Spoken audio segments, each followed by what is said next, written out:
After losing his lucky ring in a drunken bet with Jumbo Shrimp, Mike Mueller, Barney, Sylvester Stallone, asks Lee Christmas, Jason Statham, for help. After getting his lucky ring back, Barney's superstition is gone and can now accept his new mission. Rahmat, Iko Uwars, is after nuclear missile detonators. The mission is to prevent him from starting World War III. Expendables 4 is another movie in the Expendables franchise that continues with the same structure and style as the previous iterations. However, Expendables 4 fails to bring any of the charm and charisma of its predecessors for three reasons. 1. A lackluster of a cast. 2. Some subpar acting from the group. And 3. It's poorly edited. Unfortunately, a lot of the characters featured in the previous movies did not return for this movie. Those who didn't return were part of the reason why there was so much charisma and charm, as all their chemistry worked well together. But in Expendables 4, since the group was small and consisted of subpar acting, it lacked the necessary charisma, charm, and chemistry to make us, the audience, care for them. Not to mention that part of the charisma and charm was Christmas and Barney's banter, which also was missing here, because Barney appears to have died. Expendables 4 opens in Libya. A sudden attack sends Fazan, Karim Saidi, into panic given that he's with his family. Trying to get his hands on nuclear detonators, Rahmat pushes through armed guards to get to the general who knows of their location. We then cut to Barney, who rides to Lee Christmas's house. Lee is arguing with Gina, Megan Fox, until Barney asks Lee for a favor. With some witty banter exchanged between them, I'm feeling mixed so far. The opening shows the antagonist, but not very well. Though we see his mentality, it wasn't executed very well because we still don't know much about him or the situation. Apart from that, what follows the opening also does not help.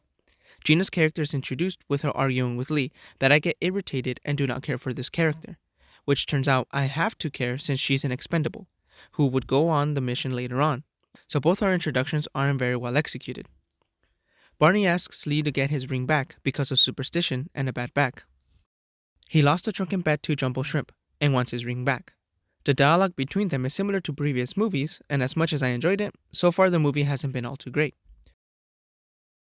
I felt bad for Jumbo Shrimp because we haven't seen a reason to dislike him, especially when we find out something in the end, where his introduction was a setup for part of the final's payoff. But it didn't come across as that. We then get our mission report, saying how Rahmat wants to seal nuclear missile detonators, but isn't that what we just witnessed in the opening? And to make matters worse, when the Expendables get to Libya, Rahmat is still there. How? I guess my sense of the timeline isn't adding up. In short, poorly edited.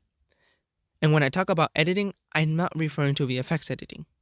Yes, it's bad, but I look at story and how a movie is overall instead of things like how good the VFX is, because I feel that if the story is great, even if it has bad VFX, it doesn't make the movie bad. But the biggest issue, I feel, is when Tall Road, Randy Korcher, tells Easy Day, 50 Cent, about Barney and Ocelot's backstory. It was told to us instead of shown to us. In my opinion, this backstory would have been a better opening. This way we understand the weight of the mission, the stakes, but most importantly, our two characters. Not to mention the sealing of the file in association with Barney, we will soon be told by Gina. And to fix the mission report scene, have Ocelot come back into the radar because of Rahmat's aggressive behavior. This allows the crew to know of Ocelot and assemble to stop them. Mainly encouraged by Barney to once and for all stop Ocelot and bury the hatchet, so to speak, where his crew would go with him but tell him that it's a fool's errand, that he has to let it go.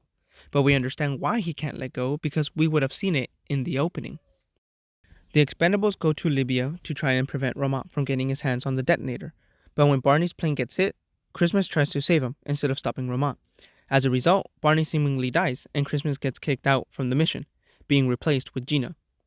Then we get unnecessary filler that does not advance the plot, have importance, or adds to Christmas's character growth. It adds nothing and therefore serves no purpose, and is not needed. Lee tracks the Expendables to Russian waters through the knife he gave to Gina, getting on board with the help of Dicham, Tony Jaa, whose character comes into play out of the blue. With dialogue to tell us who he is, it would have been cool to know of him prior. But let's continue. From here to the end is my favorite part of the movie. The action scenes here were pretty enjoyable to see, and getting to finally see more fighting other than the start. It is revealed that Marsh, Andy Garcia, is Ocelot, and the witness able to identify him is murdered by him. When Marsh throws the kill switch overboard, the Expendables use Dicha's boat to escape, but Lee stays to try and get the bomb back to sea to prevent World War III. Being pinned down, Lee is saved by Barney. Barney then explodes the boat, which causes the bomb to go underwater, preventing a huge catastrophe. So Expendables 4 follows structure and the style of previous Expendables movie, but because of a lackluster of a cast and their subpar acting, I don't really feel fully invested in the plot. Being confused by the opening, I had to figure it out before I could begin to follow along. Although there were several scenes I did find myself enjoying, I cannot help but see how the negative aspects impacted the movie. Overall, Expendables 4 was still an enjoyable movie for me, but unfortunately had its problems. The movie could have benefited if we got a chance to see how personal and impactful the mission actually is to Barney. A lot of information was given to us through dialogue instead of showing it to us, and there were several cheap setups and payoffs that either weren't necessary as they didn't advance the plot or felt weak because of it. Even with the action scenes, at the end of the day, I felt that this movie too is expendable.